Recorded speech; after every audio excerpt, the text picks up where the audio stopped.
Une nouvelle trilogie Star Wars annoncée, accompagnée d'un maximum d'actualités cinéma et séries. Bonjour à tous, c'est Mathéo et on se retrouve comme d'hab pour une toute nouvelle dose d'actu. On débute directement avec du nouveau pour la saison finale, saison 5 de Stranger Things sur Netflix, datée pour rappel pour 2025. Si je vous en parle, c'est qu'à l'occasion du Stranger Things Day, Netflix a dévoilé les titres des 8 épisodes qui viendront conclure cette série en 2025. On apprend ainsi que le premier épisode sera titré Mission de secours, le second la disparition de Mystère, c'est un spoiler on l'imagine, le troisième le piège, suivi par sorcellerie, plan de choc, s'échapper de Camazotz qui pour information est chez les Mayas le dieu chauve-souris, peut-être des théories par rapport à ça. On a également le pont et pour conclure la série, et en soi je trouve que le titre est assez cohérent par rapport à ça, le monde à l'endroit. Rendez-vous en 2025 pour cette saison finale que personnellement j'ai très hâte de découvrir et qui, selon ma théorie personnelle, sera divisée au minimum en 2 voire 3 parties en termes de rythme de diffusion.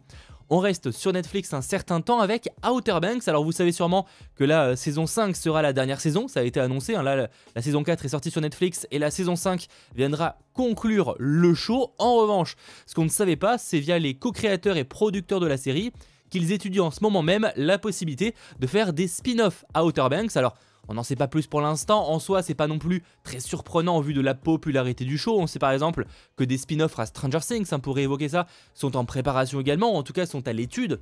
Aucun feu vert réellement de commander, mais il y a des choses qui se préparent. Et donc visiblement, il en est de même pour Outer Banks. Et de nouveau, si vous avez des théories sur des spin-offs potentiels qui pourraient voir le jour, je vous attends en commentaire. Et avant de revenir côté cinéma et côté série, j'en profite pour remercier les différents sponsors de la chaîne, notamment les tout nouveaux Super Geeks, Delattre, Jérôme et Adrian Animation. Merci beaucoup à vous deux. Vous avez notamment accès en avant-première, quelques semaines avant sa sortie, à une grosse vidéo sur Fortiche, le studio d'animation derrière la série Arcane, une vidéo dont je suis assez fier et qui sortira très bientôt sur la chaîne.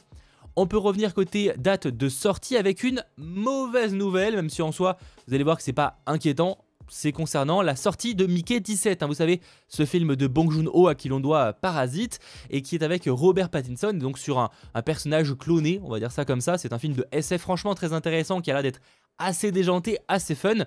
Et bien Mickey 17 aurait dû à l'origine, enfin il aurait dû sortir bien plus tôt à l'origine, mais il avait été décalé à janvier 2025, il est reporté de nouveau à avril 2025, 18 avril, date américaine. Alors je sais que sur le papier on pourrait se dire attends encore un report etc. Rassurez-vous, le report est plus pour une question marketing stratégique par rapport à la date de sortie, puisqu'en fait en avril ce sera le week-end de Pâques, et le week-end de Pâques c'est un week-end assez propice pour le box-office. Jusqu'à présent c'était le film donc sur le personnage sur la personnalité de Michael Jackson qui aurait dû sortir à cette date. Finalement il a été reporté à plus tard, donc du coup Mickey 17 peut prendre sa place. Côté série, il faut aussi qu'on en parle, on a appris que Macaulay Culkin, connu notamment évidemment, hein, si on remonte à bien plus tôt, à son rôle de Maman, j'ai raté l'avion, a rejoint le casting de la saison 2 de Fallout sur Prime Video, qu'on ne sait pas encore quand elle sortira, peut-être en 2025, je croise les doigts mais j'ai bien peur que ce soit plutôt 2026. Donc en tout cas voilà, il rejoint le casting pour un rôle mystère, même si apparemment ce serait un personnage assez fou. Bon, c'est pas non plus très étonnant au vu de l'acteur. Et d'ailleurs après Fallout, une autre licence de jeux vidéo va prochainement être adaptée du côté de Amazon Prime Video. Il s'agit de Mass Effect, et oui Mass Effect, autre série de SF, autre univers de SF qui va être adapté du coup sur le petit écran. Alors on n'a pas vraiment beaucoup d'informations à son sujet, on sait juste que Daniel Casey, qui a notamment scénarisé et produit, qui a travaillé donc sur Fast and Furious 9, va en l'occurrence là scénariser et produire la série. Il a travaillé également sur Kin le commencement et avait réécrit 10 Cloverfield Lane, qui était d'ailleurs un excellent film. Donc assez hâte de voir ce que va donner Mass Effect. Il y a clairement un potentiel assez fou pour adapter ça sur les écrans, et si c'est à la hauteur de ce qu'a pu proposer la série Fallout, je suis très chaud, même si bon, derrière Fallout il y avait quand même les créateurs de la série Westworld, donc forcément l'attente était quand même particulière sur ce projet.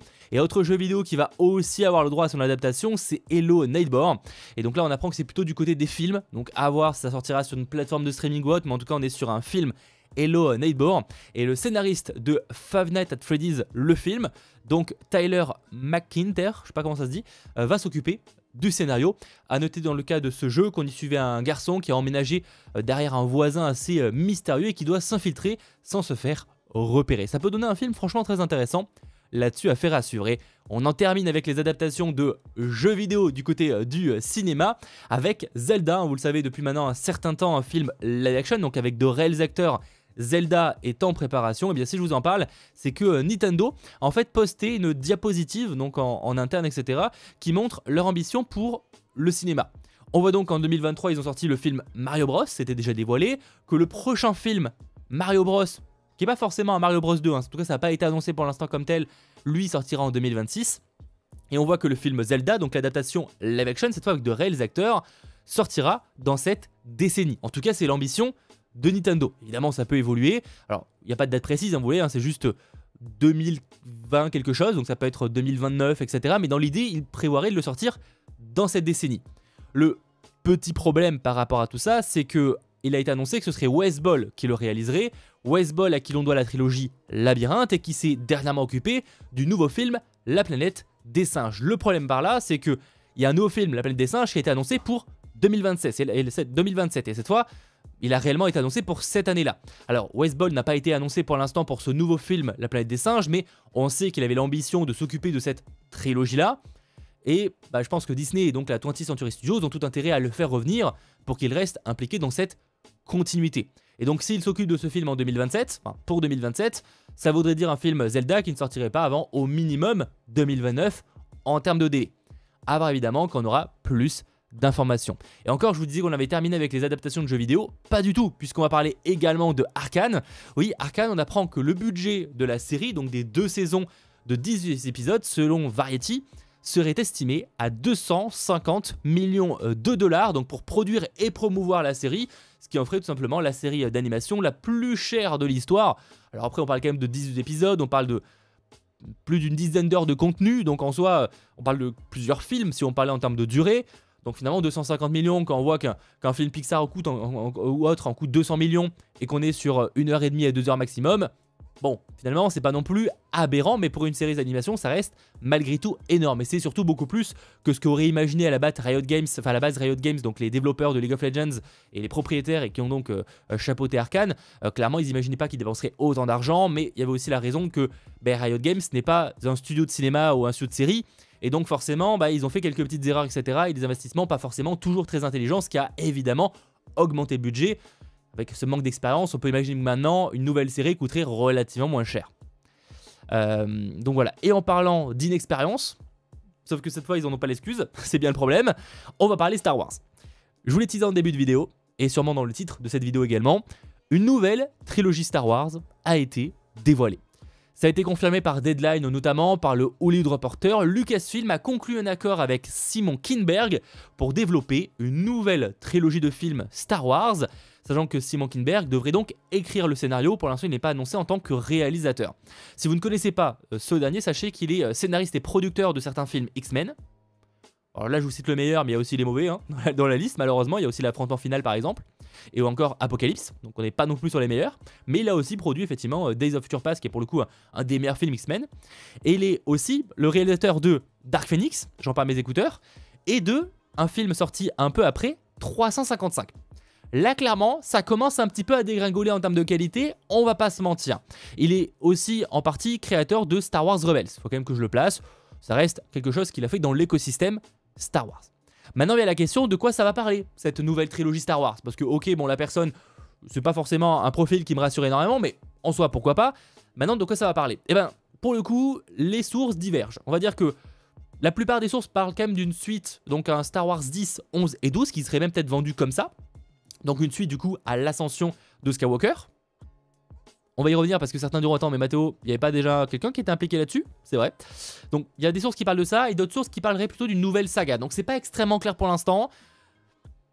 On peut imaginer que ce serait quand même quelque chose qui se passerait peut-être après l'ascension de Skywalker dans tous les cas. Que ce soit ou non vendu comme un Star Wars 10. Bon, ça c'est quand même la première information. Mais du coup, il y a la question. Imaginons que c'est bien réellement une nouvelle trilogie Star Wars 10, 11, 12. Ou soit le fait que ça serait un énième projet Star Wars qui a peu de chances de sortir. Passons. Je suis un peu pessimiste mais on va y revenir. Il y a quand même la question de, si c'est un épisode 10, il loue le projet qui est en préparation depuis un certain temps. Parce que là, on parle vraiment d'un nouveau projet avec un nouveau scénariste, etc.